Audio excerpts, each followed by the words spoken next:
Welcome back to the channel, fellow aviators. If this is your first time here, thank you for joining us.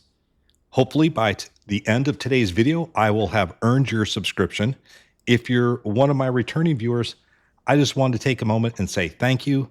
The channel has been doing really well, and it's all thanks to all the likes, subscribes, and comments.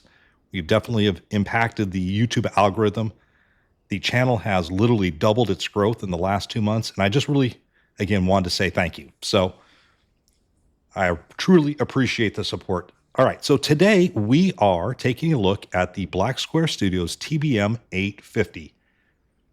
If you know anything about Blacksquare, they are one of the premier airplane designers here in Microsoft Flight Simulator. I think their byline is Virtual Airplanes, Real Engineering.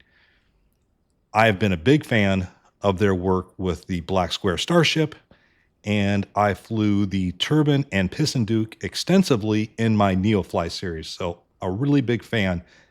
In the last week or so, they have made the TBM and their Piston and Turbine Duke both compatible with 2024. It now includes a walkaround. They've made some bug fixes, and I thought, since I had yet to do anything with the TBM, this would be a perfect opportunity. Having said that, the heart of the Blacksquare Studios is going to be its own EFB interface. And as you can see here from the options menu, we can change out our GPS, we can change out some of our radios. We have a couple different global options we can go into. But what really makes the TBM, or I should say really all the Blacksquare products, is their attention to detail and their modeling of aircraft systems. What you're looking at right now is a diagram which will be fully animated as we start up the aircraft. And it shows you all the fuel flow, the turbine compressor stages, really an outstanding piece of technology. And quite frankly, something when I was going through Airbus training, this is the exact same type of thing. It said, I think these guys do it even better than what I was getting in the actual airline. So I'm a real big fan. You can see here, as you click on each of these electrics, they'll power up different systems. You can see it visually. It's a phenomenal learning tool. The Blacksquare manual for this aircraft, I think, is around 160 pages long. Every item in this cockpit is fully labeled, described. Once again, I can't speak highly enough of my opinion of the Blacksquare products. So and then as we get to the very end here, you can see this is the failure page. You can set your own failures. You can have the failures occur in a more realistic fashion. So whatever you'd like to do, I love intricate systems. I'm not really big into failures. And the reason is it's just a personal preference. I have around, I don't know, 15,000 hours between helicopters and airplanes, something I really don't keep track that much anymore. And the chances of you actually having really mechanical things happen, very, very slim. Most of the stuff that happens in the real world is a kind of a lot of dumbassery. But I was flying the A2A Comanche, another excellent product. A2A Simulations and Blacksquare are my two favorite aircraft developers. And I had some fouled spark plugs yesterday when I was flying the Comanche. That's the kind of detailing that I like. Everything is modeled. And the same with this. The odds of me having an engine failure, pretty minimal. And the other thing with failures, if you don't have a corresponding operator's manual, it's going to be very hard to actually do the emergency procedure accurately. So I love these things. I love the fact that it's modeled in here. It's just a high level of detail, which Blacksquare is known for. I just tend to not really make any changes in here, but you totally can if you like. That's just a personal preference. Anyways, so that is the tablet interface. The new advantage of having this aircraft compatible with 2024 is going to be that we now have collisions and a walkaround. I'll show you the walkaround really quickly. There's not a whole lot to it. As I hop outside the aircraft here, it's just a little bit loud, but we'll get through this fairly quickly. You can have in the tablet, if you want to have all the covers and the wheel chocks when you come to the aircraft, cold and dark. If not, you can see that's how you would take them on and off. You can open up the engine compartment, the baggage compartment, and that's pretty much what the Walkaround consists of. So you can get a look at the PT6 engine in here, the baggage compartment, pilot door opens. Even the little ladder comes down. Clearly no fat asses. Can you imagine trying to get in that sucker if you're overweight? Good luck. And then we just go ahead and close up the door. But there's really nothing interactive here. We're not looking at the wheels. The ailerons or flaps are not interactive at all. We can open up the rear door once again. Take out, nicely animated, it's nice and smooth. Go ahead and close that back up. Press that button right there to the side, that actually closes it. And as we come around the back, there's really nothing for us to interact with. The elevators, the trims, rudder, nothing. And same thing on this side. So, but you do, as we walk up to the aircraft, normally if you were flying a 2020 port over, you could just walk right through the aircraft. So the aircraft now is fully modeled up. Let's get inside because it's nice and loud. And we can now start up with the checklist. So the plan for today is we are going to fly from Philadelphia, here, my home airport, up to Boston. Relatively quick flight. This is something that the TBM would be a great aircraft for. It's one of the fastest, if not the fastest, single engine turboprop out there. You're going to be able to cruise in this aircraft in the mid 20s on the flight levels. We'll take it up to about 29,000 feet. What you'll probably see is as we get the last probably 27 to 29, we're really going to have to reduce that rate of descent. We'll be up to probably around 500 foot per minute rate of climb, that last 1,000, 2,000 feet. Also, we'll have to really watch our turbine inlet temperatures. We're going to get really close to red line up here. And as we look at the cockpit, just real quickly here, let's just talk about what we see. If you're new to turboprops or you're new to a little bit larger aircraft, there may seem like there's a lot of stuff here. It's actually fairly easy to break down the systems here once you kind of look. Right here, I'll put a little something on our screen here. This is the DI system. It's all contained in one area. We've got our landing gear system. The traditional gauges are right here in the center of the screen.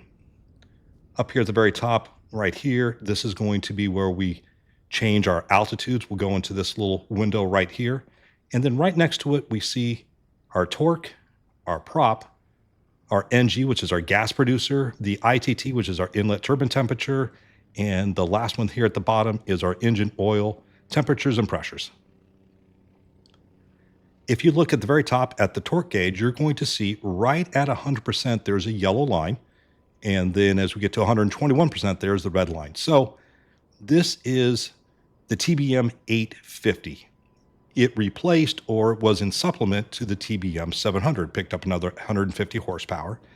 And we use that horsepower after takeoff. So we'll talk a little bit about it before, but what we're going to see is on takeoff, we are limited to that yellow line, which I believe is 700 horsepower. Someone correct me. Hey, there's one of my homies taking off. See you guys.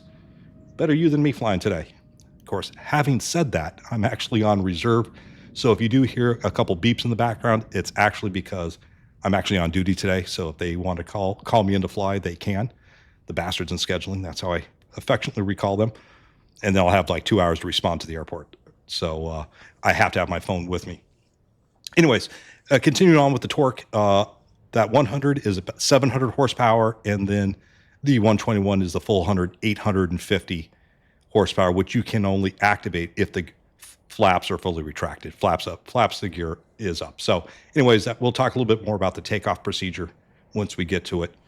Then, of course, we have our GPS, our weather radar right down here, which I'm highlighting.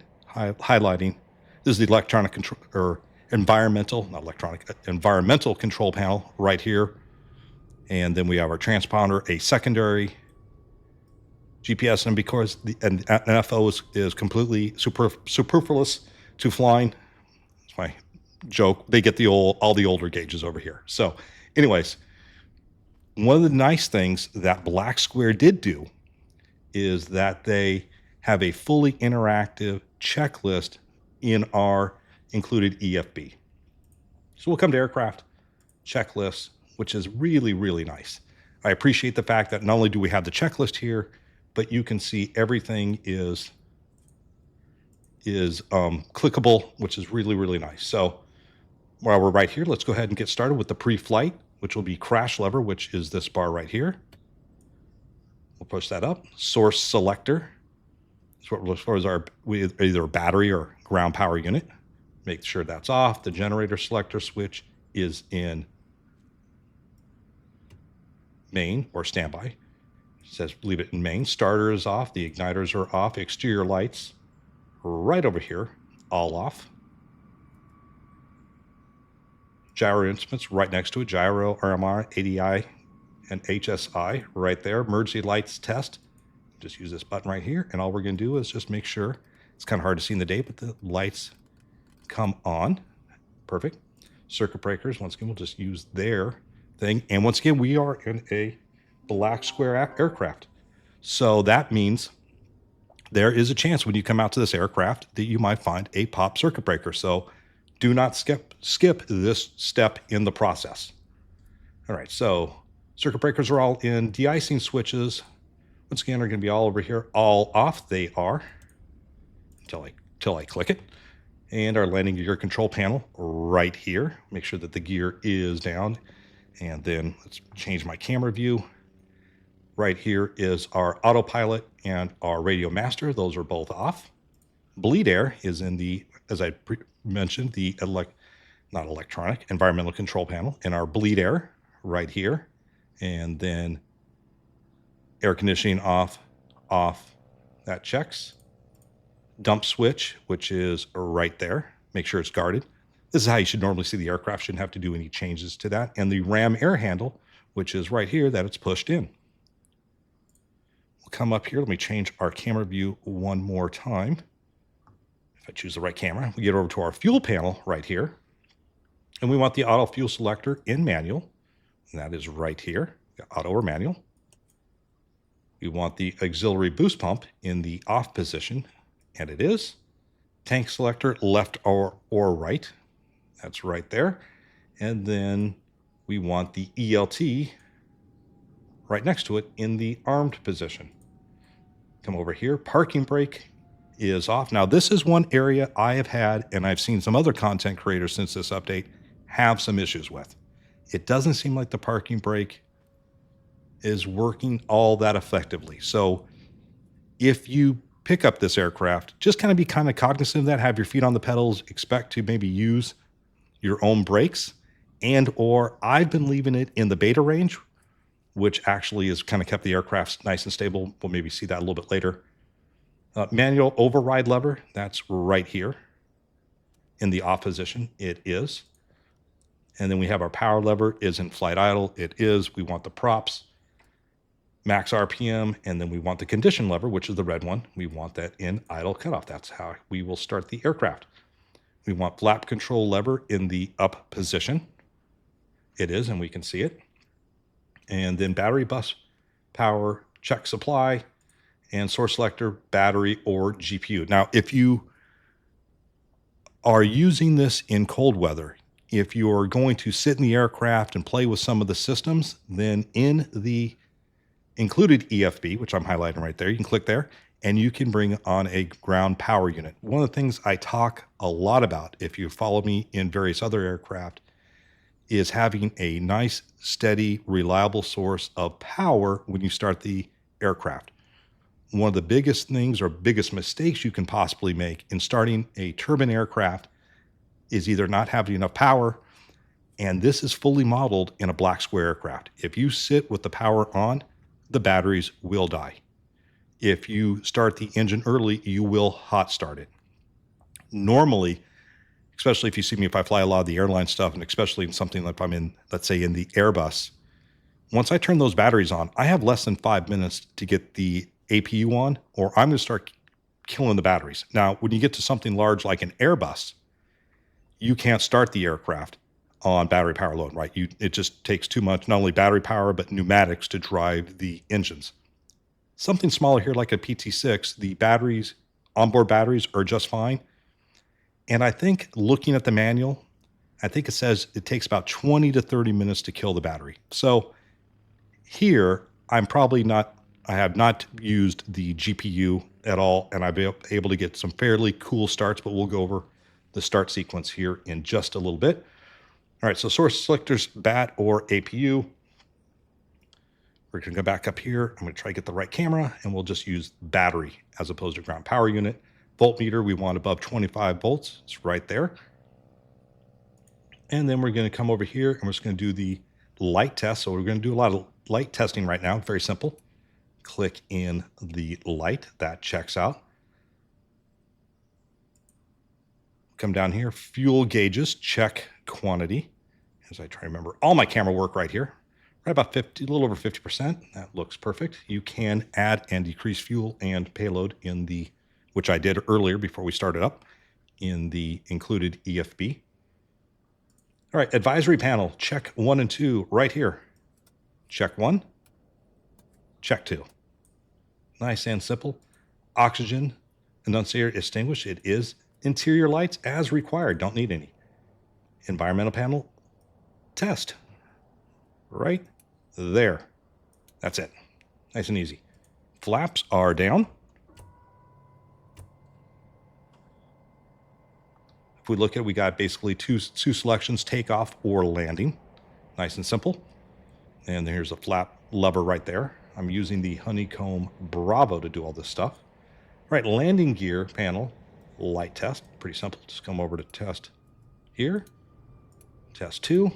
That's nice and easy. And then we're going to come right over here, and we are going to just basically test all the, let me pull out here just a little bit. And we're going to test the pitot heat 1, 2. You see we lose some enunciators like it's supposed to. Perfect. And then we're going to test the prop ice, windshield ice. That checks out. So pitot heat, pitot heat, pitot heat, pitot heat, pitot heat, de-icing panel, light test. That's what we're doing right now. And do we have airframe here or not? I don't think we do. All right. I want to show you the airframe one. It's really a nifty test. All right. So that completes, and then source selector back to off, which we're going to turn it right back on here in a second. But that completes the pre-flight cockpit. Let's do the before starting engine. So pre-flight inspection complete. Baggage door complete, wheel chocks removed, engine compartment closed, cabin access door latched, pilot door latched, parking brake set. So you can see, even though these are pretty long checklists, you kind of burn through them pretty quick. Seat and seat belts fastened, sure, why not? Oxygen pressure, check, which is located right there. You should have between 1,800 and 2,000 pounds when you get on board the aircraft, so it's perfect. And oxygen supply is on, and oxygen passenger supply is off, and it is. Now, once again, because this is Blacksquare, yes, oxygen is actually modeled, and it's based off cabin pressure, weight. I'm not sure what they meant by weight. I don't know if if you're a fat ass, you take more oxygen, but it says weight, altitude, and a number of passengers. So actually that the oxygen flow is actually modeled up in aircraft or up at altitude. Just incredible. All right, microphone selector, that should be fine. Starter in the off position, we already confirmed that. Ignition in the auto position. Flip it up right there. Radio master on. Now, we're going to leave it off for now because we're going to be using Beyond ATC. If you see it right here, it says go ahead and pick up your clearance offline. I will do that offline real quickly, or I'll bring you on board with me, but we're just going to leave it off for now. It's the only change I'm going to make. All right, source selector, battery, or GPU. All right, so we'll go ahead and put that back on again. And then we'll do the horn test and hold, which is once again back here. All right, that checks. Door annunciator is extinguished. I don't see, let me get rid of them of that. Fuel gauges, we're going to check quantity. I think we've already done that, but auto selector enunciate extinguished, it is. an auto fuel selector shift. Here's the shift button right now, and let me show you what happens when you shift. I'm gonna have to pan out here just a little bit. Normally, the aircraft will auto select the fuel tanks for us based off the lowest, but if you need to change the tank for whatever reason, you would just come up here to the shift, and we will see, oh my gosh, I need to get rid of that. It'll switch the tanks for us. So auto, oh, that needs to be in auto. There we go, that's why. Let's put that to auto, come back to here. I do the whole checklist, and then we hit the shift. I really can't wait to get rid of that. And now we see the tanks are shifting back and forth. So if for whatever reason you need to shift the tanks because either A, there's a malfunction, but more likely one of the checklists is going to tell you to switch to the fullest tank, you can do it, and that's how you would do that right there. All right, engine instruments check, that's fine. ITT test, we'll come right down here and test that it works. We get the master warning, we can clear it. And exterior lights as required. We can come back up here to the bar. And since we're getting ready to start, we can turn on our strobe light. We can turn on our nav light. I don't pay for the bulbs. Why not? Turn them all on. And we can get ready to start the aircraft. So that is the before starting engine checklist. All right, next, starting engine. I know these are kind of long, and people, some people appreciate the in-depth stuff. I apologize for being so long. My goal, of course, whenever I do these videos is to make them nice and accessible and related and break it down for you guys so you can get consistent results. Obviously, you could probably skip a lot of these steps, but I just kind of want to point out where everything is. All right, so you actually heard that little click right there was the tank switching over. Why? No idea. All right, so manual override lever, off position, we already confirmed that. Flight idle, max RPM, condition lever, cutoff. Source selector is in battery. Auxiliary boost pump, let's just confirm that it is on right there. Checks. Fuel pressure annunciator extinguished, it is. Fuel pressure green, it is. Igniters in auto, it is. And now we're into the start sequence. So the start sequence, actually let's come right back down here so we can look. What we're going to be looking for is the ITT increase. I'm sorry, the NG increase as we monitor ITT. Sorry. We can, as you look at right down here, the gas strainer, it says we can engage or push the condition lever once we hit 13% on the NG. I've demonstrated this in the Starship, and because this is a full fidelity module, this will make a big difference. If I started the aircraft right at 13, what we would see in the ITT would be a nice hotter start, right? And if you look at the ITT, just a couple lines down on the checklist, we want it to be below 870 degrees. The way I start it, I'm going to wait a little bit longer. I'm going to get it to almost about 20% on the NG before I introduce fuel. And then you're going to see it's going to top out right around 720, maybe 740, something like that. We'll see when we do it. I can't remember. But the point is we want a nice, cool start. This is where a lot of the mistakes are made. And whether you're flying this aircraft, the Starship, you're flying a Bell 206 Jet Ranger helicopter, it's all almost exactly the same principle. Around 15% introduce fuel. It lights up. Depending on what aircraft you're flying, there's a lot of different volt checks to make sure you're got the correct volts down, because if a weak battery introduces less rotation into the rotating components like the gas producer. And what ends up happening is there is one of the great advantages of a turbine engine is not only the power it generates, but how light it is. And that's because the shell of a turbine engine is made out of extremely lightweight titanium. That titanium, that thickness is literally almost the same thickness of a Coke can. And what prevents the titanium from melting is that there is a flow of cold air surrounding this ring of fire from the igniters. If that air is interrupted, if midway through the start your battery dies, then that fire hits the titanium wall and then melts right through it. So that's the reason you want to try to have as cool of starts as possible.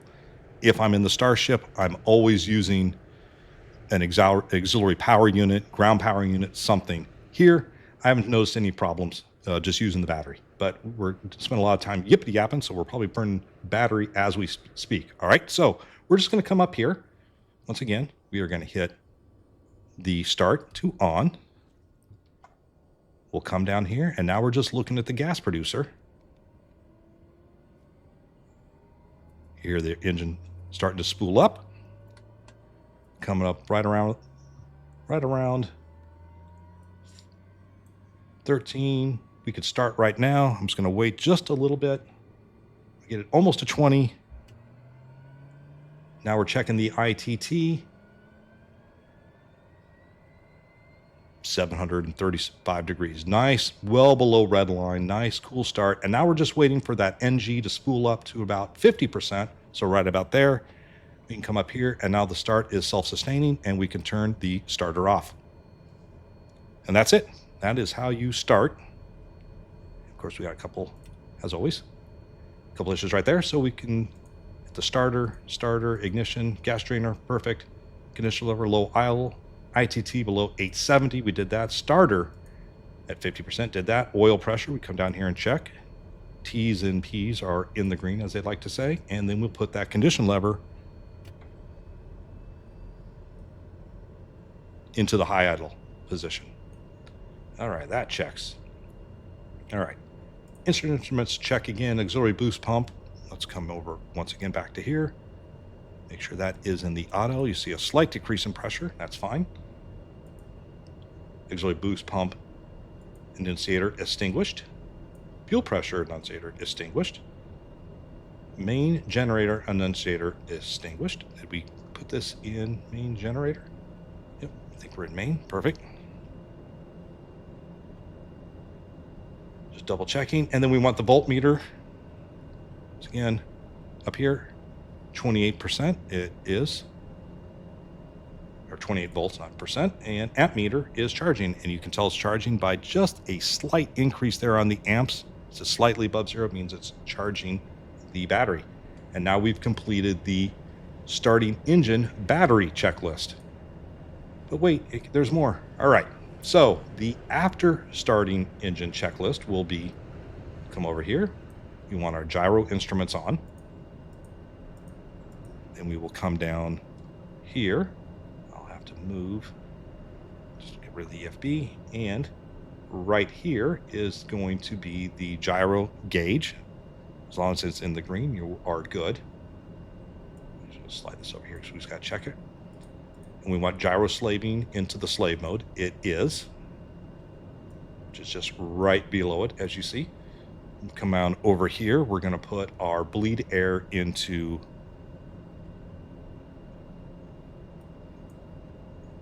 auto. We will put our fan to on and our fan flow into auto, and that will control the temperature in the cabin. Yes, that is actually modeled. Yes, you will get a flashing light if it gets too hot in here. So we'll, once again, virtual plane, real engineering. All right, cabin temperature set. Airflow distributor is required. Cabin altitude, field elevation. This is our cabin altitude selector right here. You can see that dot is right on sea level. Some people put it slightly below. And if we want to maintain a cabin pressure altitude to sea level, you can see that 1.4 means that up to about 14,000 feet we can hold that. All right, cabin altitude, cabin climb rate, arrow up right here. That arrow is in the up position. The faster or the more you turn it, the quicker it goes, but generally kind of that 10 to 12 o'clock position will be fine. All right, now we're going to come over here and check our,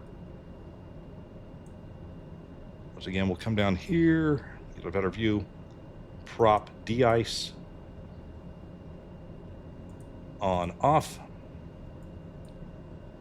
Windshield heat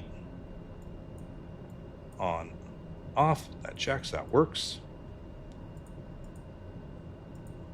Airframe de-ice on, and this is what I definitely wanted to show you. All right, so let's come over to here. I'm gonna look down real quickly, and we're gonna turn on airframe de-ice right here. We get and what we want to do is the light comes on, and you're looking at the boots there starting to inflate, and then it's going to cycle, and then the next one comes off. These are rubberized boots that are airflow is going into the boot, and that is meant to break off ice accumulation. There is a real science to getting that done correctly. If you do it too early, the ice doesn't break, but actually forms a shell around the boot, which then allows ice to build up on top of that. So that's actually an art to using those things, but that's nicely modeled. Inertial separator goes to on, and once again, they want us just to check that the amp meter is below 50. Come up here. Amp meter is below 50. That is, it times 100, so that would be 100, 200. So 50 is right there, so we are well below that.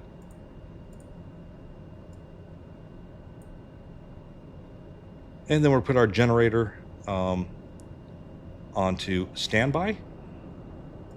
We're checking that we still have 28 volts, that and amp meter is 0 or slightly charging. Perfect. And then we'll put our generator back to main. We'll pull our flaps up.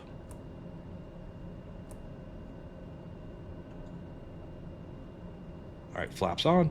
Weather radar right down here. We have a functioning weather radar system, but before we need to do that, we got to get our radio master on. We'll turn our autopilot on, and it'll show us here in just 1 second. These are probably need a better camera view. We want our IFS master on, so we get our panel lights on, and then we can put this is already in the on position. That's where I left it. Your master, and then we want the EFIS source to be left or right. That's this button right here. You can see left, right. So pilot and command hero, first officer. No one even knows who that guy's name is. All right. So I'm back on my first officer all the time. I have a lot of great ones. Just kind of a running joke. When I was a first officer, you were known as basically the flap operator. All right. And then we come down here and just check that our electric trim is working. So I'm just using that right on my Honeycomb Alpha. That checks into the green. Taxi light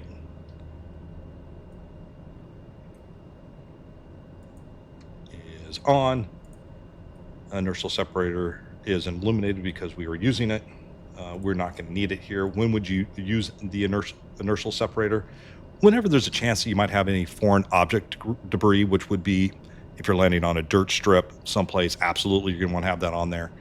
If there's ice on the runway, taxiway, anything you could potentially bring into the turbine, there's like a little bypass that prevents it from going right into the turbine. That's what the separator does, but we don't need it. And parking brake extinguish, it is, because I'm actually not using it right now. And we have now completed our after start checklist.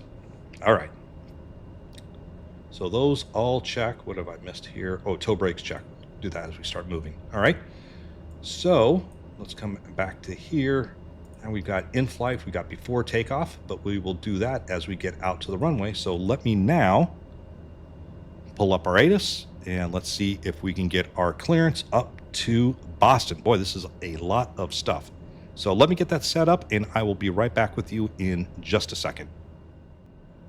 All right, everybody, I am back with you. The only thing I did is just made sure my sim brief flight plan up to Boston, it was imported into my GPS. It is. We're all set and ready to go. Let us go ahead and grab the ATIS, and let's get crack-a-lackin'. Temperature 24, 2.11.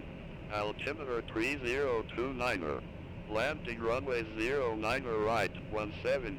Departing runway 09er left, 0817. Advise on initial contact, you have information Delta. Philadelphia Airport information Delta. 1718 Zulu. Wind 130 Visibility 10. Few clouds at 5,500. Scatter at 7,500. Ceiling 27,000 broken. Temperature 24. 2.11. Altimeter 3029er. Landing runway 09er right 17. Departing runway 09er left 0817. Advise on initial contact. You have information Delta. All right, so we've got Delta. So let's go on to clearance. Once again, if you are new to AI ATC, and this is kind of a new thing for you, I use both Beyond ATC and Say Intentions, so you can kind of get a sense of which one you'd maybe like to purchase. If you are new to some of all this procedures, it's one of the reasons I continue to use it here for you guys, so you can see how the interactions go. But if you need to have a SimBrief account, open up your charts. You're looking specifically for the ground chart that's called the 10-9 chart, and on there you'll pull that chart out. And if you see one that says clearance and you would like to manually tune that in, that's where you want to be. If you don't see a clearance, you'll get your clearance on ground. You can tune that in. Or if you're using both Beyond ATC and Say Intentions, they both have modes, which I tend to use a lot, where it just auto sequences for you if you would like. And that's what I do, because normally in a two-pilot operation, one guy's kind of flying, the other guy's using the radios, backing you up. So that's kind of completely legit. So anyways, let's go ahead and get our actual clearance up to Boston. Good afternoon, Philly. Clearance TBM 850 Delta Delta, requesting IFR clearance up to Boston, information Delta. Piedmont 5974, ready for IFR clearance to Watertown Airport.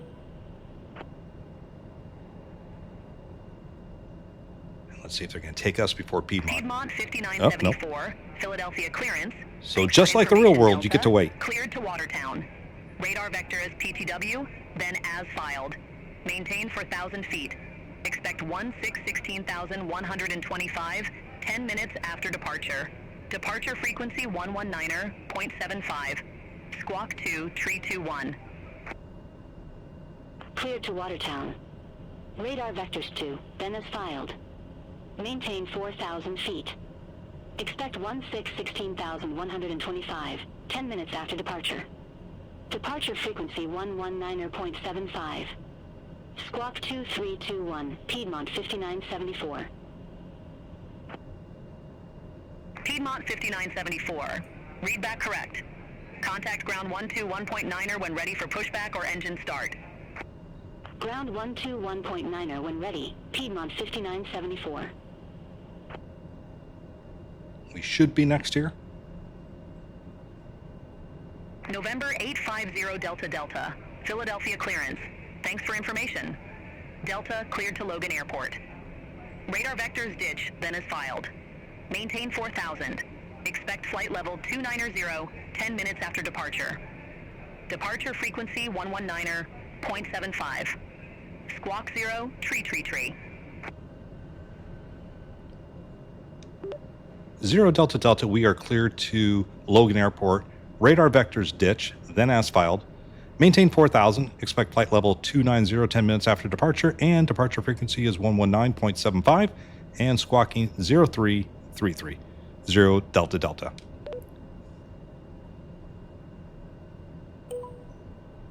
November 850 Delta Delta, read back correct. Contact ground 121.9er when ready for starter taxi. Contact ground 121.9 when ready for taxi. 0 Delta Delta.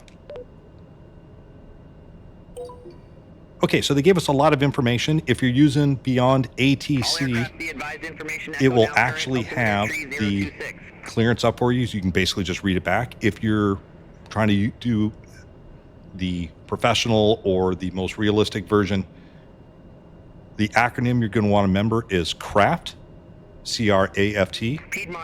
C stands for clearance, R, radar vectors, Over to tower 118.5. A is altitude. In this case, we were assigned, we'll just do it as we're yippity yapping here. We were assigned 4,000 feet. Piedmont 5974. So we'll come in here ready and to taxi select to the active. 4,000 feet. So that's all checked. Piedmont 5826, contact Philadelphia Tower 118.5. F stands for frequency, which would be the 119.75 for departure. You want to have that in your standby. Or if you're using, once again, beyond ATC or say intentions in the non, they have like the professional mode and non-professional mode. Their kind of basic level does the auto frequency changing for you. If you're using like the professional, what they call the professional level, then you'll have to make all these frequency changes yourself, and you'd want to put that in your standby radio just before you take off. And then our squawk code is going to be 0333, which is T is for transponder. We'll hit altitude here. Europe may be slightly different. I think I've heard that. In America, they want you to have your mode C transponder in the alt transmitting mode, even when you're on the ground. Sometimes in Europe, they'll ask you to keep that off. Completely useless information that you absolutely don't care about. Okay, so, and the other thing we can do is we can do our runway heading, which is like 088. We'll just go 090. I think that's typically what they'll give you coming out of here. And at this stage, we are ready to taxi. Face southeast, southwest 3045. Come back up here. We'll bring up our EFB. There's our flight plan. I was just making sure that was all in the box. It is. Gate 7 Bravo. Request pushback All right. Before takeoff, we'll do all this stuff right at the runway right there. So let's American 2396. hold off on that for now.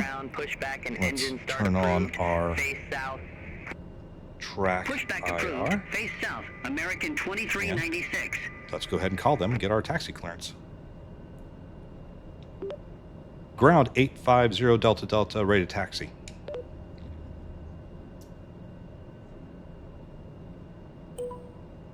November 850 Delta Delta, runway 8, taxi via Alpha Delta. Taxi via Alpha Delta 40 Delta Delta. All right, so we can pull up the charts if you guys like to see it. Clarify departure, runway 8. Taxi to runway 8 via Alpha Delta 0 Delta Delta. That little ding lets me know that they in fact understood and respected that. And let's pull up our 10-9 chart here. 9977, runway 9 or left, Click taxi this via arrow, Juliet, Kilo 6, shows Kilo us where Whiskey. we're at, and you can see we've been told to taxi Runway 9 Alpha, left via Juliet, Kilo 6, then Delta, Kilo which is Whiskey, right here, Piedmont to runway 9977. 8. So just out here, and then the right-hand turn. So nice and simple. Don't need to keep the chart up for that. Southwest 3045. Request taxi to be active. Alrighty. Let's finally do some flying. Southwest 3045, runway 9 or left, taxi via Delta, Juliet, Kilo 6, Kilo Whiskey. Beta range. We should start moving forward Runway here. 9 or left via Delta, Juliet, Kilo 6, Kilo Whiskey, Southwest 3045. American 2396, request taxi. And toe brake check. Yep, works. American 2396, runway 9 or left, taxi via Juliet, Kilo 6, Kilo Whiskey. One of the very first things I do Runway in 9 the or left via Airbus Juliet, as I take Kilo off, 6, Kilo or as I Whiskey, start to taxi, American is a 2396. brake check. Piedmont 5884, ramp 21 Foxtrot, request pushback and engine start. Piedmont 5884, Philadelphia ground, pushback and engine start approved, face south. Pushback approved, face south, Piedmont 5884. Piedmont 5974, contact Philadelphia Tower 118.5. Over to Tower 118.5, Piedmont 5974. All right, and we're just looking for Delta now that we're on Alpha. So we see Alpha November 3 in the 850 distance. Delta Delta. Contact Philadelphia Tower 118.5. Have a good day. Philly Tower on 118.50 Delta Delta. Good day. And if you're trying to figure out where you're supposed to turn, we see the Alpha in black. So that's with the taxiway on. And then Delta, you always turn after the sign. So there's Delta. So now we make our turn. Piedmont 5974, Philadelphia Tower. I know that sounds like that's pretty basic stuff, but I'll be honest with you, after 10,000 hours in helicopters, where in fact I did not need to know how to taxi because I air taxied directly to a specific point, I can tell you one of the things that probably made me the most nervous was in fact taxiing the aircraft around on the ground. It wasn't the actual flying. All right, so let's come up here. Let's go back to here. I'm sorry, I'm just talking to myself. I'm just trying to get Pause that camera, and let's bring up our EFB for the next checklist. Aircraft. All right, before takeoff, parking brake is set. It's not. Braking notes here should be out, though. It is. Terrain test. We'll come down here. Blue streak 5514, ready to go. Runway 9er left. Sync rate. Blue streak 5514, hold short of 09er left, departing traffic. All right, so we got the sync rate call out. Affirm, hold short of 09er left. Blue streak 5514. All right, power lever 1900. Now, this is the only test I've had a real hard time getting to function the way I believe it's supposed to. So if you are a TBM guy and you've seen this and I'm doing it wrong, man, let me know down in the comments. Because as I understand, I'm supposed to bring up the RPM to like 1900, then exercise the propeller to feather, prop governor to hold, and the RPM should have like 100% decrease. So let's go ahead and do those things. So I'll bring up the RPM. It's about 1900.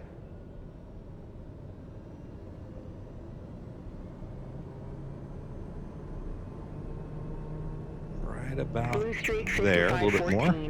Very sensitive here between 1900 and 2000. Looking right at the prop gauge, right there. And then we can cycle Fly runway heading. the propeller Runway 9er left. Cleared for takeoff. to feather it. And prop governor, the prop governor is going to be right. I'm sorry, wrong Piedmont window. 5974. Contact Philadelphia departure. Right here. Here's the prop governor that I'm highlighting. And I believe you're supposed to press it, and you see, I guess it's supposed to be like less than 50 RPM drop. I guess we got a slight drop there. I guess that is Ready it. to go. Runway 9er left. Hold and test. 1800, prop governor release. 2396, runway 09er left. Came up line a and little wait. bit. I guess that we did that correctly. Runway 09er Look left. here at the Line fuel up and imbalance, wait. the right on. American I'll have to choose 2396. the auto fuel selector. Once again, is in auto. It is. Auxiliary boost pump is in auto. It is. Shift to the fullest tank. We American can leave it. 2396, Flaps as Philadelphia required. Tower, wind 100 at Which will 7. be Fly looked at heading right down here 280, into the takeoff runway position. 9er That left. checks. Cleared for takeoff. Pitot heat Fly heading 280, 1, runway 9er left. 2, Cleared for takeoff. on. American The icing 2396. systems, we don't need it. It's still summertime here. As required. Advisory panel Blue all streak off. They are. 5514. Engine instruments check. Contact Philadelphia departure. Everything is in the green. Contact Philadelphia departure. Blue streak Parking brake release, parking brake 5514. extinguished, and strobe lights are on. Let's come up here. Let's go ahead and pull our power back. Southwest 3045. Ready to Get that go. on there right Runway now. 9er left. Come over here, and we're going to put our landing lights on left and right, and we will Southwest put our strobe 3045, runway In fact, and you can 09er see it left. Line up going back and wait. forth. And we have now completed our Line up and before wait. takeoff Runway checklist. 09er left. Southwest 3045. All right, now is our takeoff checklist. HSI, compass check. Really not a lot to check here. You just want to make sure that this is lined up. It is altitude set 4,000. Or I'm sorry, attitude check. Yes, nice and level. Altimeter set. I can only use the right English here. That is. Weather radar is on. Landing lights are on. Ignition on if we have heavy rain. Interior lights dim. Cabin lights off. Southwest Parking brake release. 3045, Extinguished. Philadelphia Taxi on the Tower, runway. Wind 100 at 7. Power. Fly And the heading only 330, thing I'm going to do runway right 9er now, left. because I know I'm going to get Cleared step for climbed up, takeoff. we're going to go ahead and it's just going to ask us to do Fly this heading on 330, our runway climb out. 9er left. Cleared for takeoff. And we'll Southwest just 3045. choose a altitude right there, and we'll get our, we're going to get 290 American eventually. 2396. All right, so Contact the Philadelphia procedure here, departure. Take care. you see, is going to be power level 100% torque. We're going to use like 95, because what's going to happen is the RPMs are going to increase on their own a little bit. We don't want to have them exceed. So we'll use about 1900 on the RPM, on the torque, about 95% torque, about 1900 or so, 1950 on the prop, Runway 09 and then we're going to rotate around 80 knots.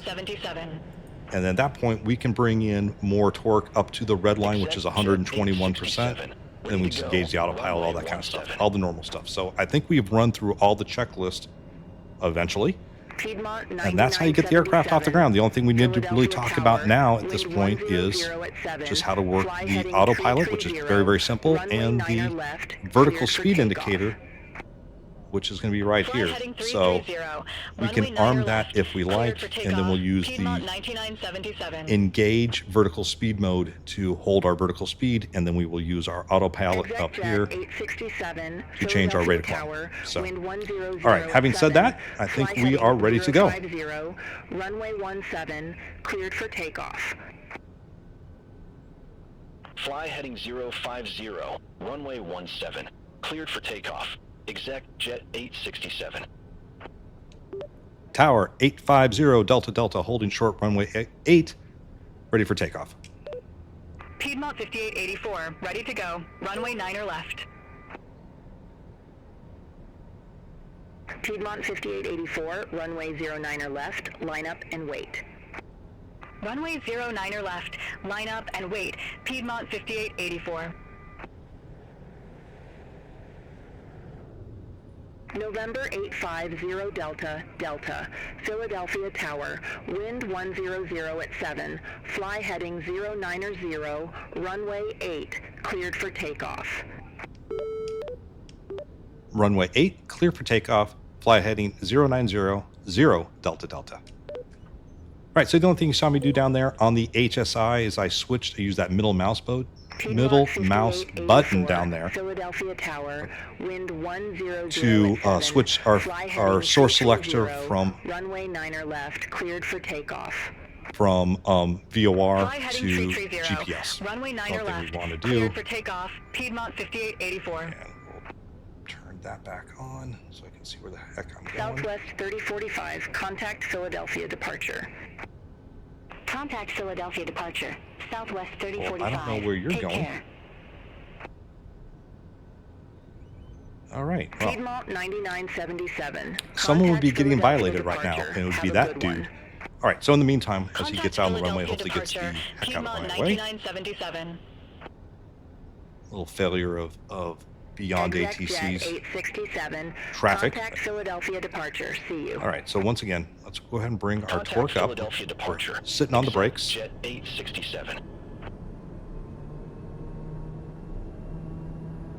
We bring us up to right about Piedmont 95%. 5884. Contact Philadelphia Right departure. about there, so we're going to get a slight increase, as Contact you'll see. Philadelphia departure. I'm just going to Piedmont pull back on the 5884. prop a little bit so it doesn't get past red line. Right about there or so. And wait till he gets out of our way.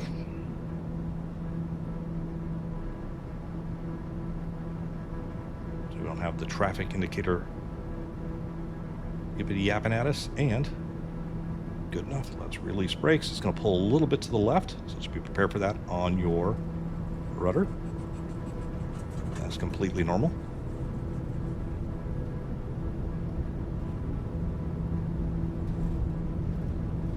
I guess he had an aborted takeoff. All right. Airspeed's alive, 80 knots.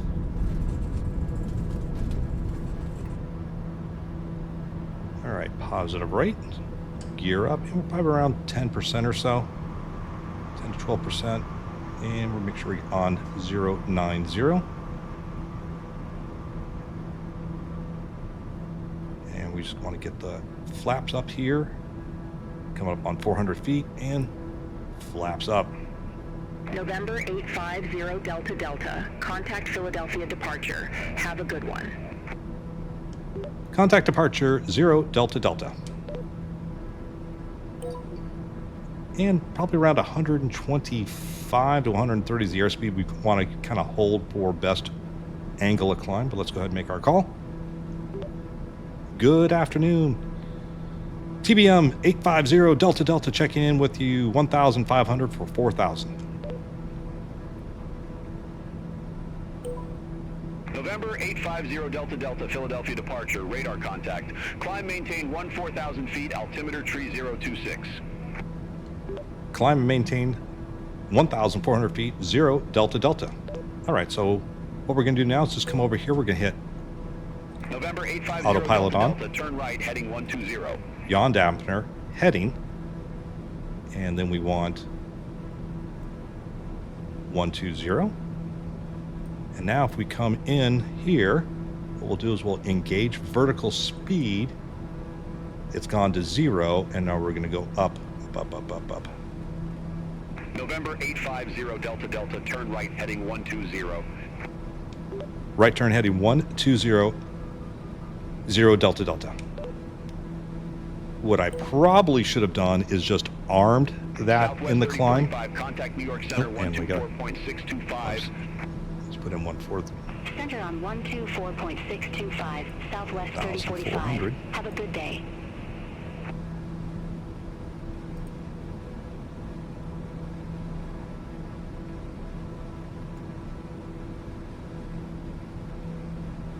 So I just want to make sure we got 1,400 of that checks. Anyways, if I would have had the 4,000, I just armed it there, it would have captured my American 2396, vertical speed, contact but New I'd York already kind of Center armed it up, and 35, then take of care. course when you press that engage vertical speed mode, it then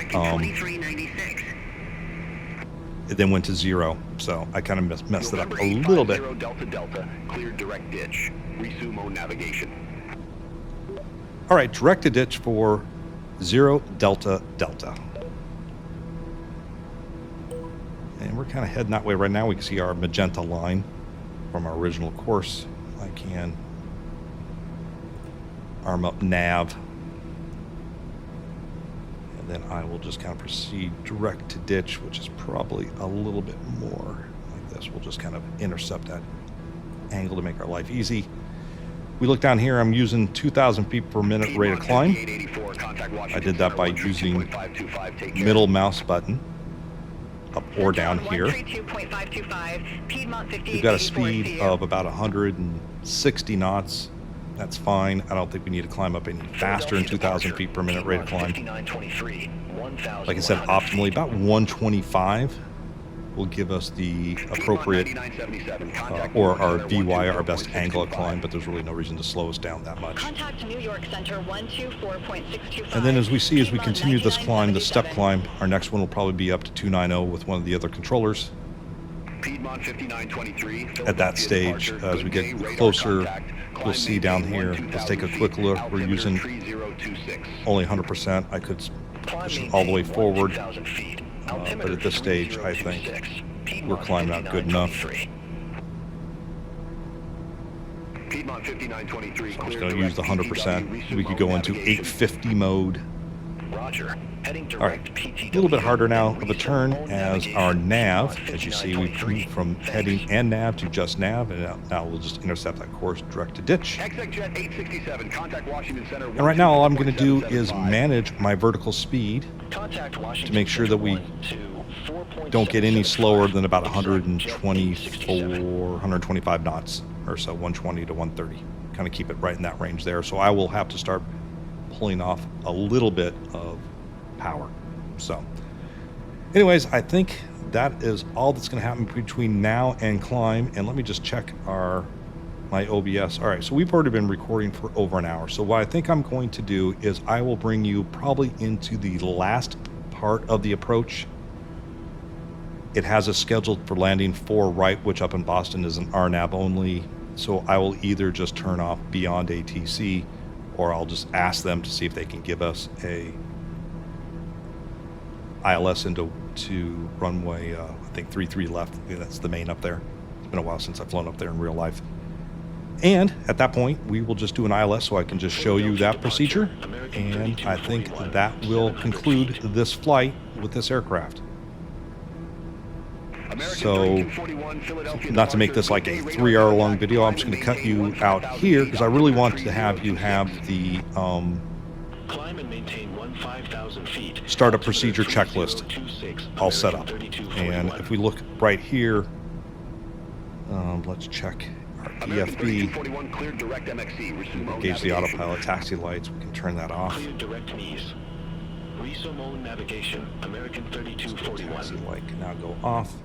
And we're coming up, I think, 10,000 feet. Yep, so we can turn our... Delta Delta. Contact New York Center 128.3. Have a good day.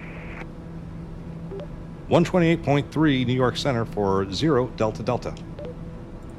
And we've knocked that out. Our climb checklist, power level, observe limits, cabin altitude, cruise altitude. All right, so we're there. We're going to cruise at 290. So let's just dial in. Roughly 290. It's a little right there. We want our cabin rate. Oh no, it says 500 to 700 feet. We see that right there. That checks. Cabin temperature, fuel balance, quality check, de-icing system as required, and inertial separators off. So our climb checklist is off. And then we'll just, that's all kind of normal kind of stuff. So there's really no more checklists for us to go over. We've seen them all at this stage. Good afternoon. 850 Delta Delta checking in at 13,000 for 14,000.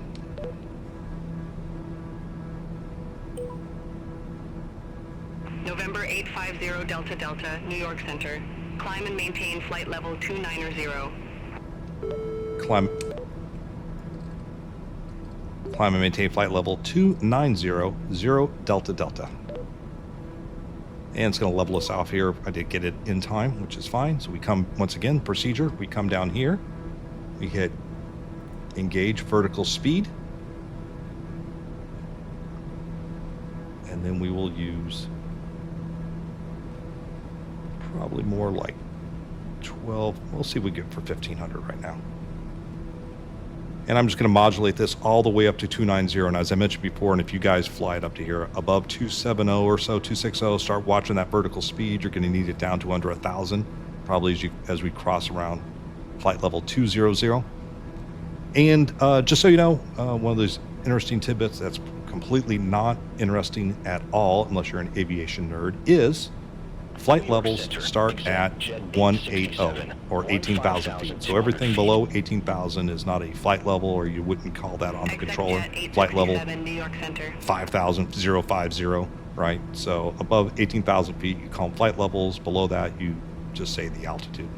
Completely not interesting, I am sure. Okay, so once again, we're just going to modulate our vertical speed until we get all the way up to 290. And I just wanted to give you that tip above about flight level 200, you're going to want to start maybe pulling back on that vertical, that climb speed to probably around 1,000 feet per minute. And then as we get probably about 25, 26, expect a vertical speed of about 500 feet per minute. But also be watching that inlet turbine temperature. You're going to see as you get a little bit higher, pulling max power, you're going to end up with potentially an overheat. So you may have to start pulling back a little bit on power as well. All right, so we can make a minor adjustment here. I can bring that fully up to the prop. See, I'll gradually increase a little bit, keep it just right under red line.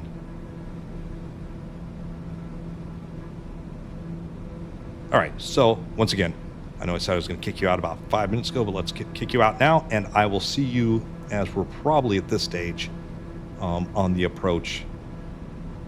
We could fly the SID on the way in. I just think it's going to be a bit long, so maybe we'll just use this in a separate video. But we'll have to kind of step ourselves down off the SID using that procedure I just showed you right now. Pretty simple. And I'll just catch you as we're probably getting outside here of the final approach fix. All right? So I will see you all in just a second. All right, everybody. I am checking back in with you just a bit early. I just wanted to cover once again the procedure here. You can see we are at flight level 210. We got Ruiz. And then after that, our next fix is going to be Alwyn. And if we look, get a little bit closer view, it says we need to be above 17,000 feet. So we've dialed in 17,000. So once again, the procedure is going to be, we'll just go down a little bit early, engage, and then we'll go down. Obviously, we would normally wait until around 1,500 feet per minute. We would normally wait until they tell us to, but I've already cut off beyond ATC. I got in some weird kind of loop. It would not let me transmit. So we're out of that procedure right now. And I just wanted to highlight that. And I really wanted to bring in, as I think I skipped over it when I was on the takeoff, I really quickly glossed over 850 mode. And so right now, let's take a look at the torque gauge. You see we're at about 95% torque. I'm going to throw, which you can't see, but I'm going to put the throttle full forward. And you can see it holds right there at that 100% torque. I think it'll go all the way up to like 105. There's a governor that prevents that. So I'm going to pull this back a little bit. Let's change our camera view and let's pan down here, and you're going to see on the gear there is one final mode, which is that 850 mode. If you put it into the 850, now when I put full power, watch what happens to the torque. We can bring all that power in, but look down real quickly at my ITT 784, 786, 790. It'll bring you're going to have to, you might be turbine inlet temperature limited. So just kind of be aware of that. So I really wanted to once again highlight that. I know I kind of glossed over it on the takeoff because we were climbing out like 2,000 feet per minute, not a care in the world. As I was climbing up, I just wanted to engage that, and I just kind of ran up right around 25,000. I engaged it, and I was running up right against the ITT limit. So I just wanted to highlight that. We're going to continue all the way down in. I'm going to do the ILS approach on 4 right. You can see it already preloaded up in the box up there. Beyond ATC's over. I don't think I've kind of showed you how to work this system here, right? We've got all one here, and we've got about 4 miles to get down to above 17,000, which we'll do. Then we'll go banky there at 16. So I'm just going to continue to step myself down the entire way. If you want a typical 3-degree glide, 230 knots, which we're doing right now, and 1,500 feet per minute will give you that. So that should kind of keep you in the ballpark. Just some real rough numbers from the book. Okay, so I'll check back in with you just as we're getting intercepting the localizer, so this video isn't obscenely long. All right, see you all in just a few seconds. All right, everybody, welcome back to the channel. For you, it's only been a couple seconds. For me, it's been about, I don't know, 15, 20 minutes. We are getting set up for the ILS approach. So let's just take a look at what we have. We've got a localizer frequency of 110.3. That is in the box. And we got a final approach course will be 035. We're just outside, as you see here, the dot. We're coming up on our next fix is going to be Goshi, which is supposed to be 6,000. I've already dropped us down to about 3,500 just so we can sneak underneath the glide path, since we want to talk about a couple things. So the procedure here is what we're going to do is we want to get out of the GPS mode, and we want to arm the approach. We also want to be approximately about 150 knots, and in the first notch, the takeoff flap setting, the first notch of flaps, as we approach the glide intercept, which you can see here at 3,500 feet will be someplace between Naboo and Winnie. So we still have a couple more miles to go before we get to Naboo. It's showing us, what, 2.6 to Winnie, which is supposed to be 4,000, and then Naboo is another 5 miles after that. And I'm looking down there at the GTX 750. So we've got about 7 miles to slow down. So we're still looking pretty good. We can drop that gear at about 178 knots.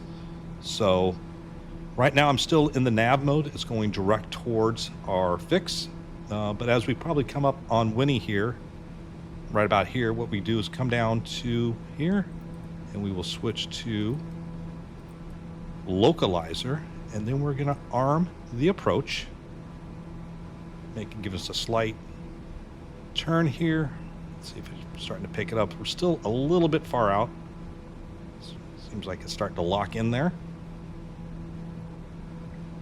And what we're going to want to do, as I said, we're going to want to, if we look up at the HSI, you can see that we have approach and yaw dampener in green, approach is in green, and alt is in green. That's what it's currently doing right now. If we look down at the HSI underneath the attitude indicator, I'm sorry, I might have swept that up. Now we see the glide slope starting to come in. So let's go ahead and start slowing up. Let's pull out our power.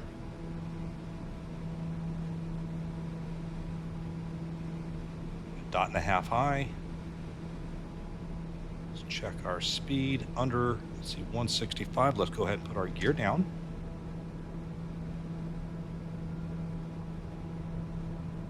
Still got another about 150 knots right there. Let's put in our first notch of flaps.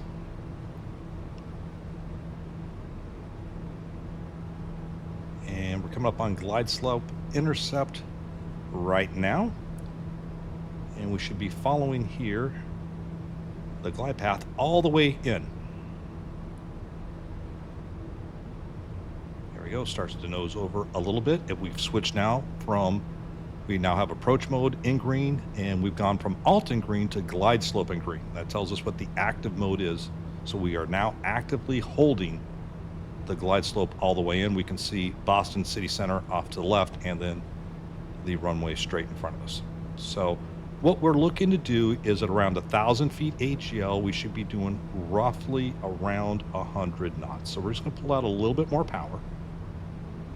Start slowing up.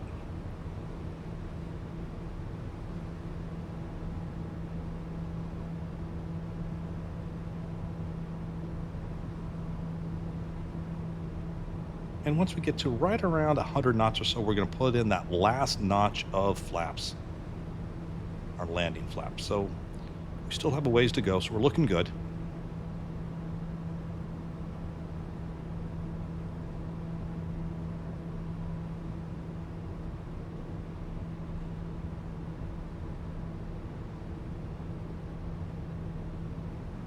As we come up on landing, we're going to want that yaw dampener off.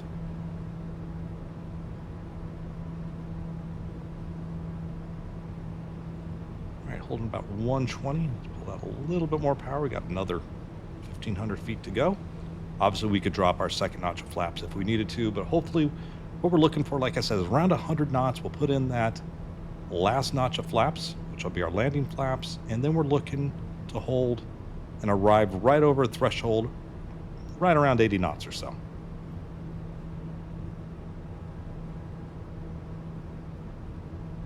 Approach speed should be around 80 on real short final, and then touchdown speed roughly 60 knots. That should probably work for us.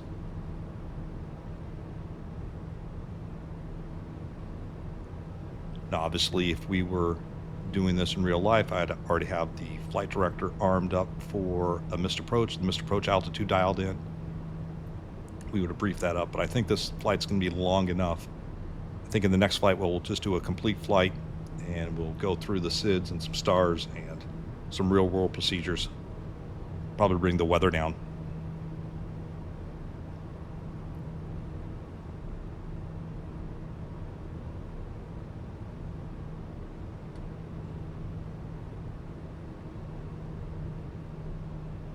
You can see they're on torque around 20%, just under, looks kind of holds, it's giving us what we need.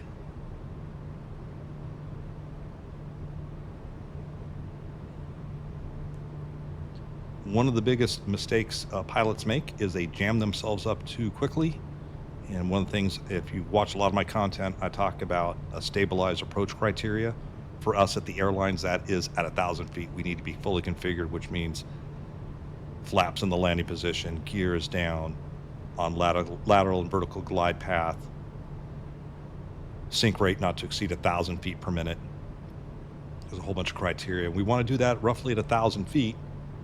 So we have a nice, you know, as I always say, a good landing starts with a good approach. And you do that by not having to try to jam up too many things in a short amount of time. Excessive sync rates, excessive changes in airspeed. All right, so we're coming up on 1,000 feet AGL, and we are right at 100 knots. That's fine. So let's put in our last notch of flaps. And now we're just going to try to hold 80. So now we'll use our throttle controller to hold around 80 knots or so. And we can hold that all the way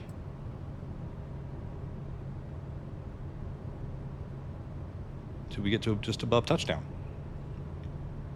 Looks like we got a little bit of left coming off. See the nose is kind of pointed towards the left as we're coming in straight into the runway.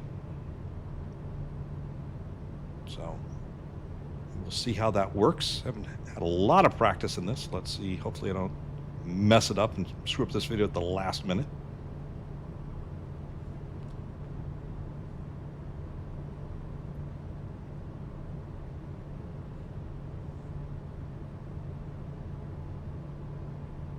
Not unfamiliar with what I would do actually in the real airplane. A lot of times I usually hand fly all the way up to about 10,000 feet, and then landing I usually kick it off I'll kick it off around 1,000 feet or so. If it's exceptionally bad, I'll ride that autopilot all the way down to about 200 feet. Need to disconnect by about 160 feet. So I'll keep it all the way down. We will see as we get a little closer to the ground here. The only exception is if it's really gusty when I'm in the Airbus, I will kick it off a little bit earlier, as I think I can respond a little bit quicker than the autopilot does to changing pitch attitudes.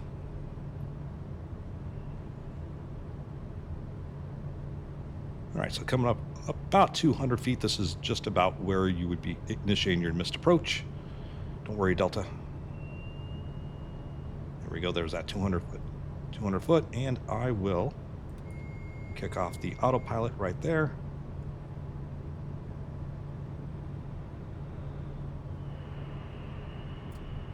Start pulling out a little bit of power right now.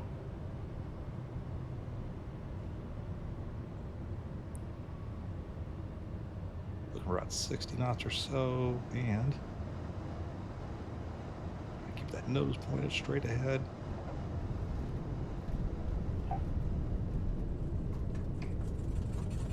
Throw it in a beta, knock off some of the oh yeah, I think I deserve a little clapping for that. Just get off the runway here. Planes are going every which way. Bring us out of beta.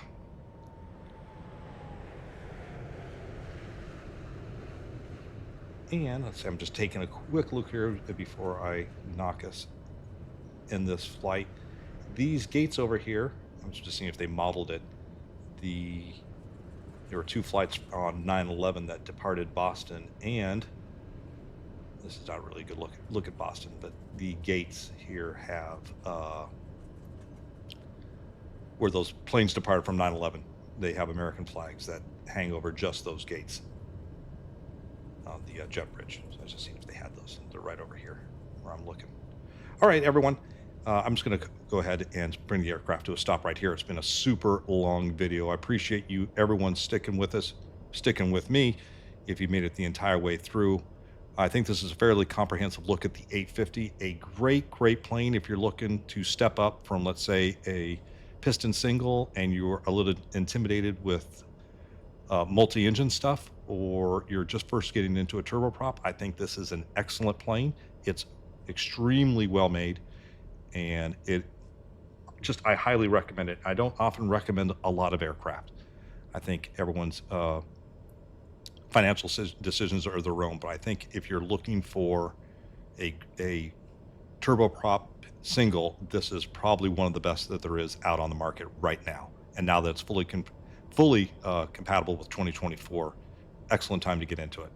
All right, folks, once again, thank you very much for sticking with me. I appreciate all the support. As I mentioned at the start of this episode, the channel has been doing really well, and that's all thanks to you. I'm very appreciative. I have some things lined up, hopefully coming up soon, in terms of maybe channel memberships, maybe some online instruction for everybody, some merchandise. Just working on that right now, but I will cut you off all here, and I will catch you all in the next one. Take care for now. Bye.